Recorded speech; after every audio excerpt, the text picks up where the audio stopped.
Halo, assalamualaikum warahmatullahi wabarakatuh. Sobat Peninggaran, ketemu lagi nih sama gua di TV Peninggaran. Kali ini gua sama teman gua nih. Nah, kalau lo mau tahu gua sama dia nih teman dari mana gitu. Sebenarnya kalau diomongin teman dari Pitik ya. Iya, dari Ingusan. Gue dari SD teman sama dia, ya. Raja Rusuh, Playboy. Iya. Bang Rahman namanya. Anak-anak SD 16 ya dulu ya? Iya. Nah, anak SD 16 yang lulusan tahun 92 kenal nih sama dia nih. Nah, di sini gue ketemu sama dia, gue pengen ngobrol-ngobrol. Kebetulan juga dia kan anak Peninggaran juga nih. Peninggaran Barat ya? Iya. Bro. Peninggaran Barat. Nah, gue pengen tahu nih, kan ini orang kadang-kadang ciluk, kadang-kadang nongol gitu. Ya siluman ya. Siluman. Kadang-kadang nongol, kadang-kadang hilang gitu kan. Bener. Nih, Man, selama ini kemana aja sih? Nah, Nes, ibaratnya makanya ngilang-ngilang mulu. Kalau bosan kita keluar kota lah, kita refreshing lah. Lihat ya barangkali ada refresh nih di pikiran ya kan. Kita juga mau cerita soal ya misteri sedikit ya kan, soal gaib. Seru banget. Gaib. Udah pernah kita tuh ibaratnya nganterin orang kesugihan. Mungkin kalau dibilang kesugihan mungkin atau enggak ya. Oke. Ceritain dikit dong. Nah, kemana aja sih, terus kegiatannya apa aja selama ini? Kegiatannya sih sebenarnya nggak tahu ya, ngalor ngidul ya. Ya pengen istilahnya mau kayak orang-orang lah, kayak orang-orang sibuk. Jadi gue nih punya cerita nih, tahun yang lalu gue tuh nganterin orang ibaratnya kayak pesugihan, tapi dibilang pesugihan. Dia tuh ibaratnya jual musuh lah. Dia tuh jual musuh itu berarti dia tuh punya teman tadinya akrab ya kan. Tiba-tiba entah bagaimana soal uang dia kesal karena merasa ketipu dirinya. Dia tuh pengen bunuh tapi dia takut sama polisi. Takut sama hukumnya, dipenjarain ya kan, bisa seumur hidup katanya.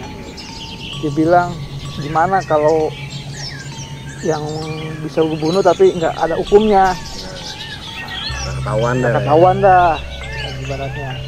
Tiba-tiba dia itu nanya-nanya ya kan, datanglah ke rumah, kita anterin. Dia bilang ada, tapi jual musuh itu harus bulat. Jadi emang kita itu udah gondok banget sama dia, udah kesel kalau kita setengah-setengah itu nggak bisa. Sebenarnya udah sakit hati banget ya. Udah sakit hati banget. Benar. Jadi ibaratnya ini orangnya ini udah lanjut, udah pengen, udah gregetan lah ibaratnya.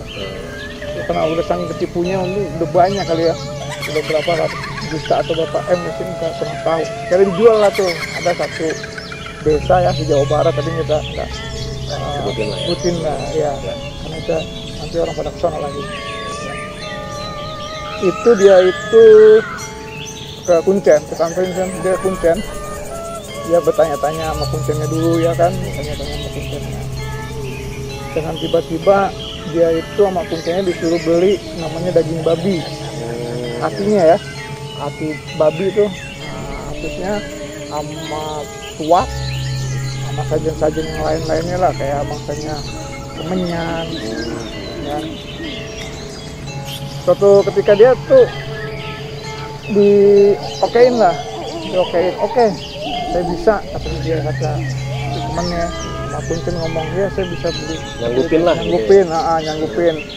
Tapi dibilang nanti kalau ketemu kodamnya, jinnya yang datang itu jangan sampai lari. Kalau lari gagal, apalagi kita takut. Kalau kita sudah bulat mungkin nggak ada rasa takut, dibilang sama Kuncennya. Dia berani ya kan. Dia beli dulu ke pasar yang kita nih, cari sulit. Daging babi itu namanya di daerah itu sulit ya, namanya orang-orang muslim kan. Kita pulang lagi dulu ke Jakarta, cuman beli daging babi dulu. membeli daging babi, hatinya doang itu sebenarnya. Sama beli semuanya. Itu harus baru tuh.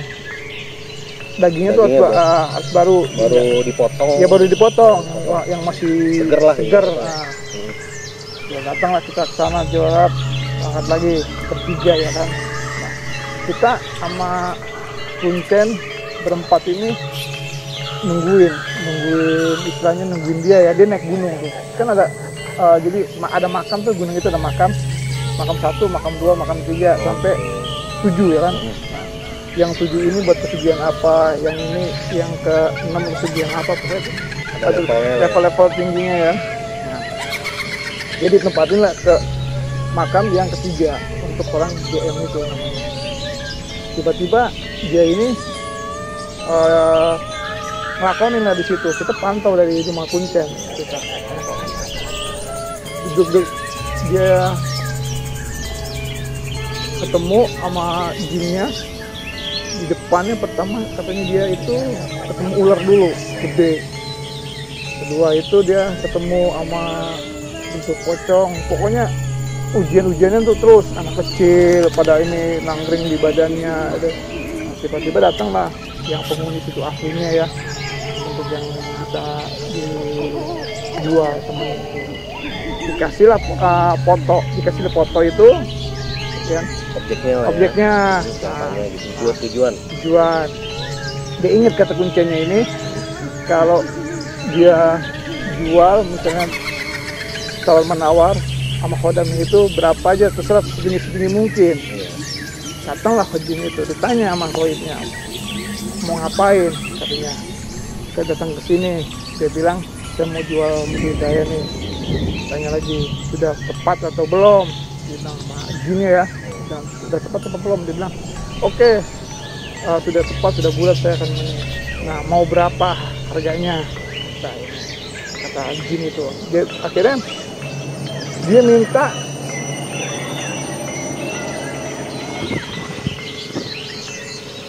minta pertamanya dia itu 20M. 20M? Iya. Sama jinnya dia ngomong 20M, saya mau jual.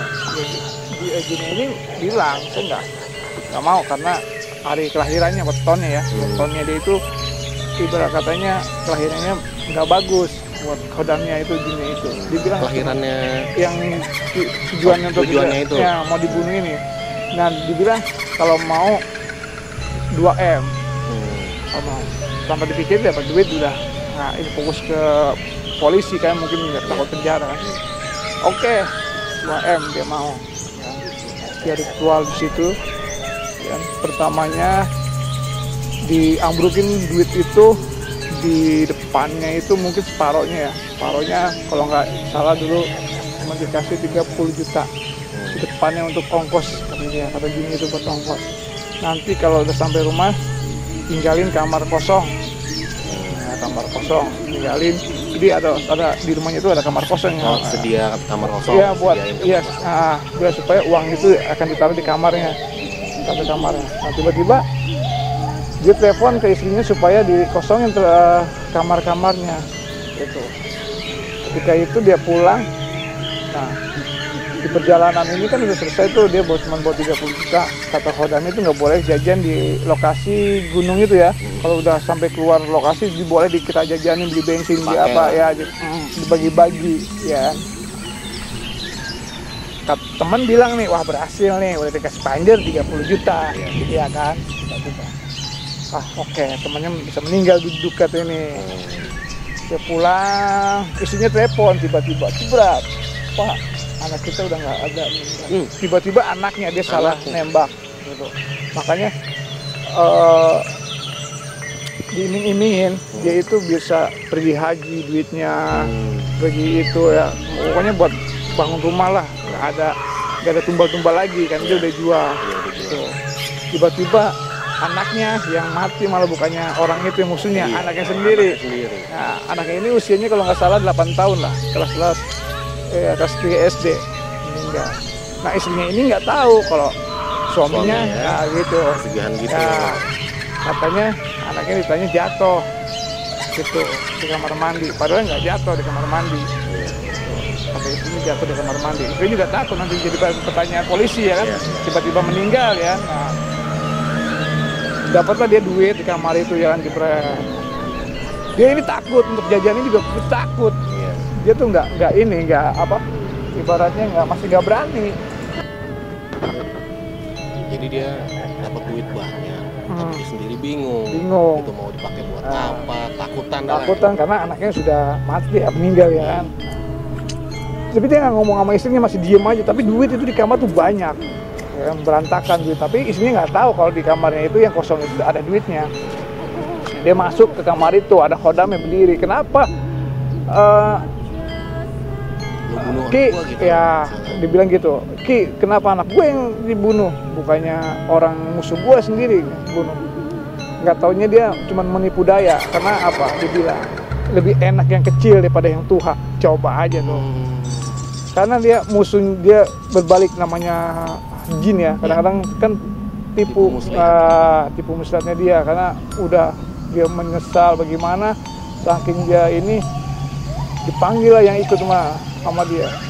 Man, datang lu kesini, gue bagi-bagiin duit. Lah, ini juga takut lah. Kita ibasnya ya kan. Wah, ini namanya pesugihan bro kan.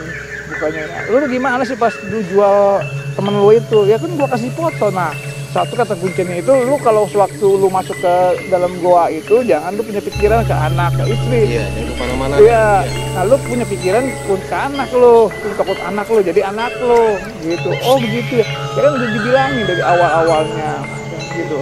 Jangan merasa kita punya pikiran jadi takut sama anak yang kita kubasin, karena akhirnya jatuh ke anak. Iya.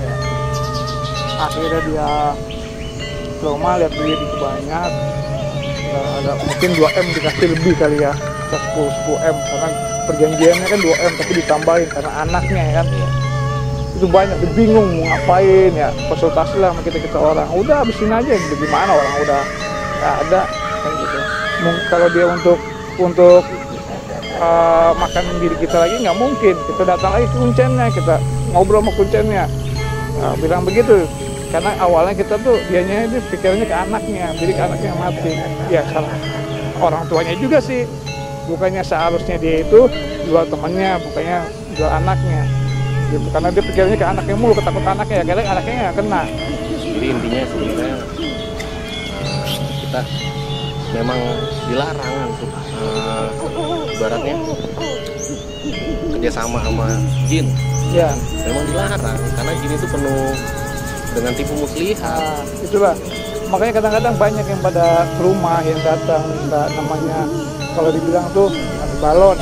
Kalau balon itu jual kandungan, di luar pernikahan ya, kayak anak-anak mahasiswa udah hamil duluan, dia mau digugurin kan sakit. Kalau diambil khodam kan dia langsung menghilang gitu aja, dibayar.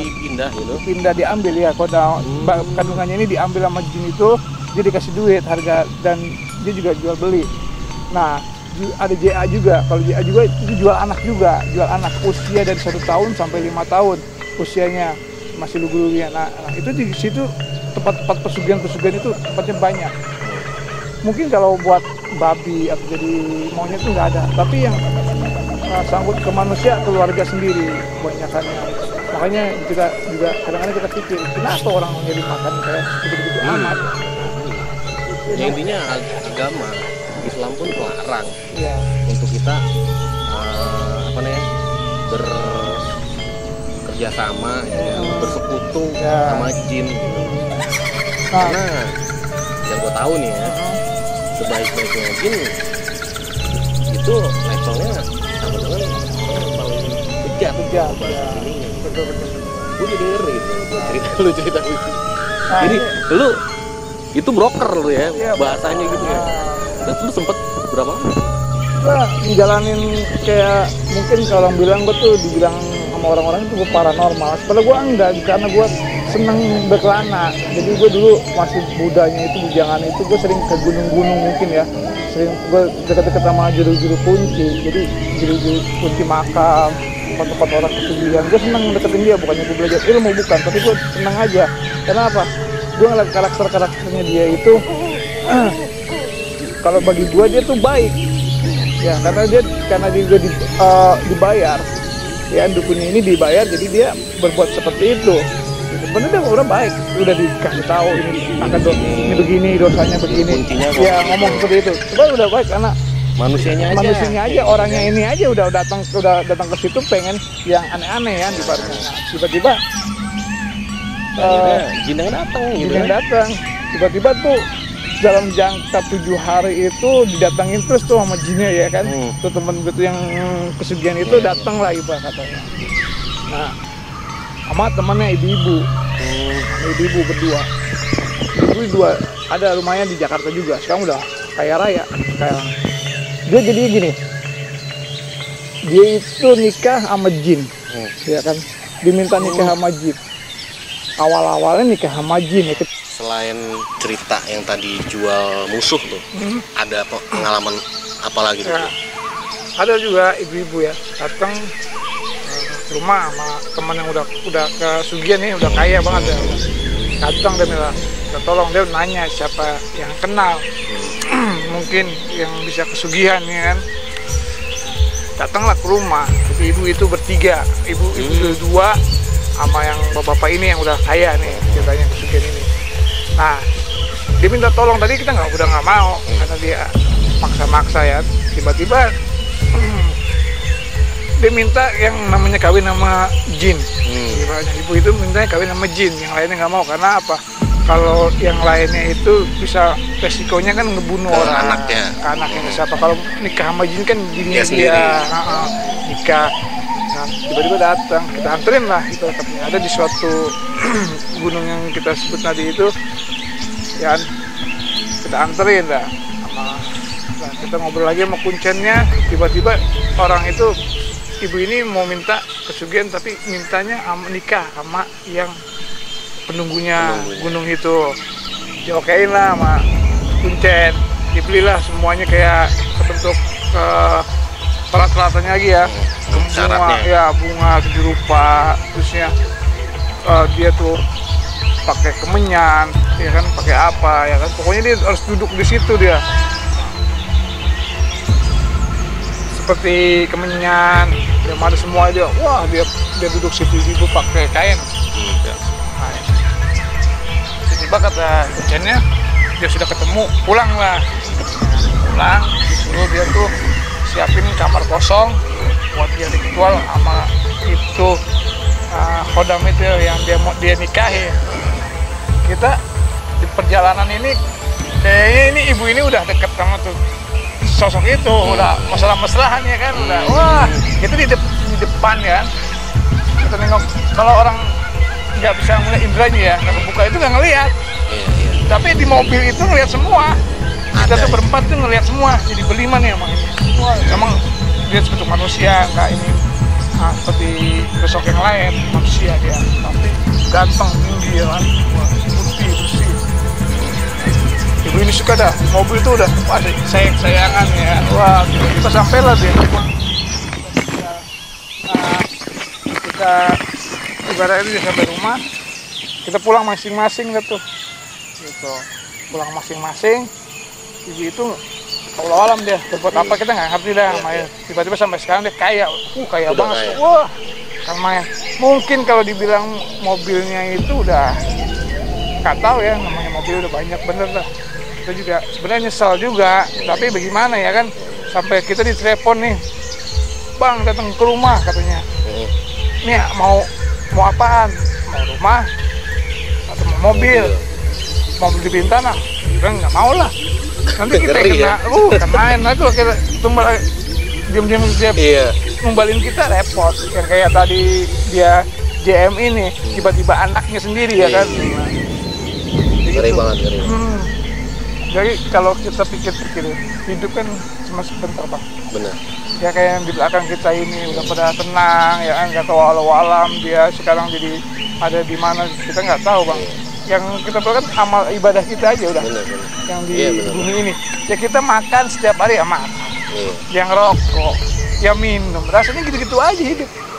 Cari kerja nih, pagi ini kita bangun nih cari kerja, begitu lagi, pulang begini lagi, kita begini bang, ketemu nih kalau bisa kita ketemu lagi, kita nggak tahu ya. Nah namanya kita usia bang, makanya saya tuh masih bujangan itu udah amburadul atau bagaimana, kita pergi dari hidup di Peninggar ini bukannya kita menjauh anak-anaknya, bukan. Kita mau ibaratnya memperbaiki diri, mencari supaya bagaimana kita ini nggak mau seperti teman-teman kita yang telah meninggal, di teman-teman kecil bang, udah pada meninggal semua, tinggal saya doang pribadi. Ya mungkin kalau ente ketemu kan udah jadi teman lah ya, udah teman sekolah dulu kan. Kalau namanya kita ini kan rumah kampungannya masih jauh diantaranya itu kan. Kayak kita ketemu nih, udah ente udah punya anak, kita udah punya anak. Jadi bagaimana sekarang kita bisa ngebesarin anak aja. Iya bener, intinya sih itu aja. Terus faktor apa sih tadi ibu-ibu itu sampai kayak gitu? Nah mungkin dia tuntutan anak.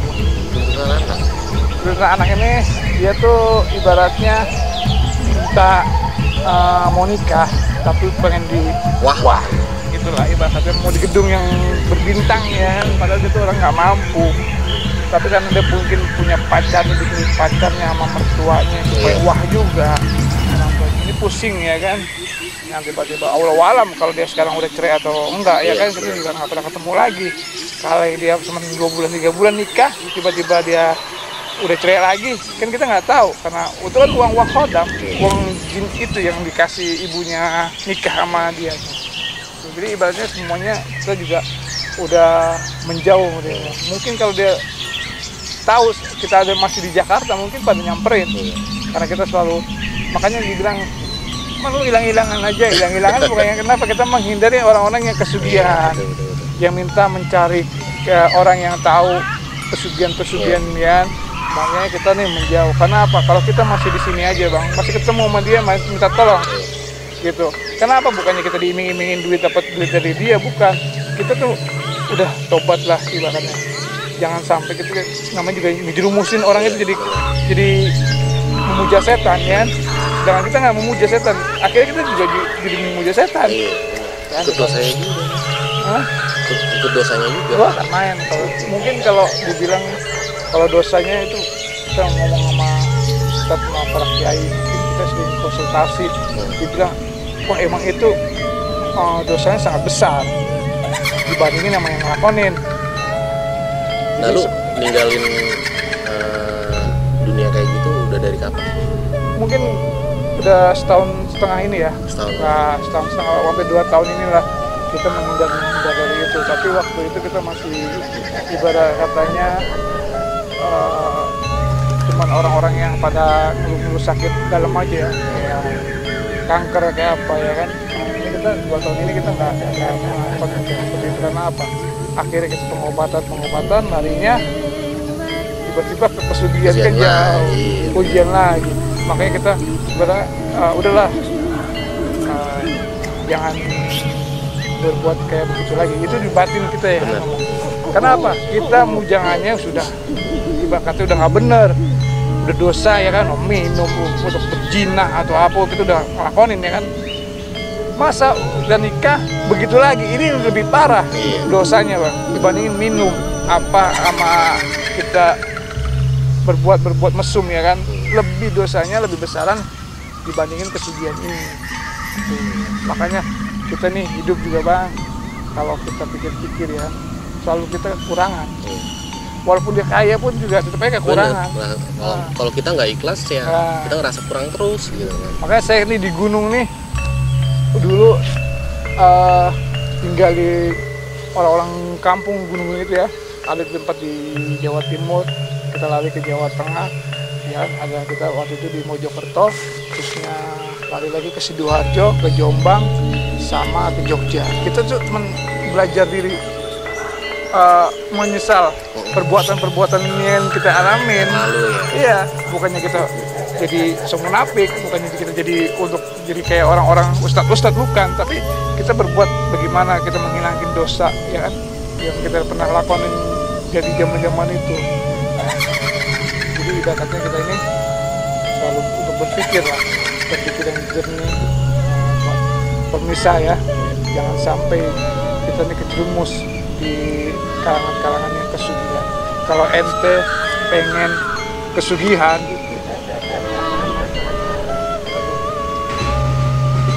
makanya pemisah ya di TV peninggalan ya, subscriber-subscribernya. Kalau putus asa soal utang, soal apa, itu ada jalan keluarnya. Jangan putus asa. Pasti Allah tuh nggak bikin kita ini bikin stres. Nah, bisa gila bang ya. Mungkin Allah ini nggak menutup sebelah tangan atau mata, ya kan? Allah tuh selalu ngasih rezeki kita, kan? Jadi cobaan-cobaan itu emang semua makhluk tuh diuji semua. Bagaimana iman kita aja bang. Kalau orang imannya nggak ini ya kesugihan jadinya. Makanya saya sebagai yang saya alami di perjalanan hidup gaib, ya kan? Itu yang saya pelajarin. Jadi hari ini jadi pelajaran bagi kita semuanya, jangan sampai kita ini nuntut seperti mau kaya. Kalau mau kaya itu bekerja, ya. Kerja lah harus. Kenapa?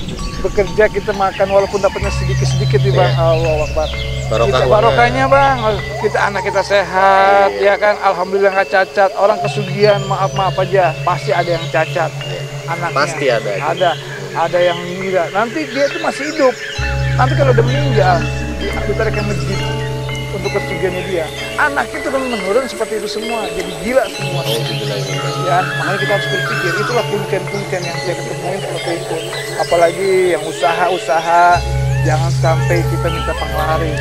Karena penglaris itu akan mengisep rezeki anak kita sendiri. Jadi turun menurun anak kita juga misalnya tukang bakso, ya tukang bakso aja. Nggak pernah jadiin walaupun di kuliah, iya dikuliahin ke luar negeri dapat ini sarjana apa, tetap aja tukang bakso karena rezekinya sudah diisep sama orang tuanya rezekinya. Jadi ditutuplah sama Allah karena dia sudah mengabdi dengan setan kesugihannya itu. Ini terima kasih dari saya juga di TV Peninggalan ini supaya kita ayo mari bareng-bareng kita buka hati dan pikiran kita yang sehat ya. Ya, supaya bagaimana kita bisa selalu bersyukur, kita alhamdulillah sudah bisa sehat, bisa alhamdulillah. Kita kemana lagi nih, di belakang saya ini udah makam semua bang, ya di makam saya ini udah makam semua nih yang udah istirahat, ya rumah terakhir kita. Rumah terakhir kita. Alam dia mau disiksa dapat di surga kita nggak tahu. Amal ibadah kita yang selama kita hidup. Makanya saya belajar di Buktan atau gimana. Saya belajar seperti ini supaya saya tuh kita mau belajar karena waktu-waktu dalam pikiran saya akan bercerita dengan teman saya nih. Alhamdulillah ketemu kejadian, saya bercerita ya. Kenapa? Saya bercerita ini untuk teman-teman subscriber dan pecinta-pecinta TV Peninggalan ya. Saya mau edukasi karena ketemu teman lama tadi. Jadi ya kita bagi cerita lah. Jadi kalau gua mau tarik benang merahnya nih ya, kesimpulannya, intinya sobat Peninggalan, jauhi bersekutu dengan jin, karena jin itu tipu muslihatnya. Nauzubillahi min dzalik. Tingkatin keimanan, didik anak kita jangan sampai kayak yang tadi tuh, ya kan, orang tua yang minta ini akhirnya orang tua merasa gimana akhirnya melalui jalan ya? Melalui jalan yang nggak benar gitu. Dan juga jauhin narkoba ya. Ya betul. Itu pasti itu. Harus ya. Itu harus tuh ya. Kita juga generasi kita tuh jangan sampai kena narkoba. Benar, jauhin narkoba. Kenapa? Kita punya anak-anak nanti kalau udah dewasa atau bagaimana ya kan, kalau narkobanya hilang kan dia bisa hidupnya enak nantinya. Sehat, sehat. Kita nih susah hidupnya, insya Allah kita dinaikin derajat sama anak Pak. Gimana kan? Karena apa? Kita mencari uang makan yang halal walaupun sedikit-sedikit ya kan. Begitu kita di Peninggalan. Nanti suatu waktu saya ketemu lagi, kita akan bercerita soal yang goib-goib lagi yang kebetulan pengalaman saya nih Pak. Iya, kebetulan juga YouTuber nih. Kebetulan dia punya konten misteri. Ya. Nah, gue mau nanya-nanya ke depannya lagi nih sama dia. Bisa bikin konten misteri ini bagaimana ceritanya ya kan, terus ke depannya mau gimana ya kan gitu kan ya. Sahabat TV Peninggalan, gue ini punya channel namanya MTV yang gue pengen misteri gue pengen karena pelajaran gue tuh suka sama gaib ya, ketemu penampakan seperti pocong, gondoruo itu gue seneng kenapa? gue bisa dari pengalaman pahit hidup gue di hutan, gue sering ketemu dia. Waktu itu belum ada namanya YouTube lah ibaratnya. Seandainya dulu udah ada YouTube, mungkin gue udah bisa nampakin sebanyak-banyaknya ya kan. Nah, karena gue suka bang pengalaman hidup gue di hutan, jadi gue bikin konten ini, bikin misteri ini. Karena apa? Misteri ini, nama gue Maman Misteri ini, karena gue pengen tahu soal gaib yang zaman sekarang nih. Ya, apa dia masih ngelongrong manusia, apa manusia ini masih ngelongrong? Iya, apa sebaliknya? Ya, itulah bang. Makanya pengelorong ini permintaan jin nih sama manusia diterima, apa manusia ini sama jin diterima. Akhirnya berbalik lagi dengan pesugihan tadi. Makanya saya cari tempat-tempat yang pesugihan. Saya bukan berantas waktu gunung santet, bukan, tapi saya bikin konten misteri untuk bertemu dengan pocong jalanan gitu bang. Oke, tunggu ya obrolan kita selanjutnya. Sehat terus untuk sahabat peninggalan. Jangan lupa misteri di subscribe dan di like, komen di bawahnya. Kalau pengen bercerita sama saya, nanti saya samperin. Nah, tuh dengar. Oke, thank you banget Bang Rahman. Sip. Sobat peninggalan, sampai sini dulu ya. Tungguin cerita selanjutnya. Assalamualaikum warahmatullahi wabarakatuh.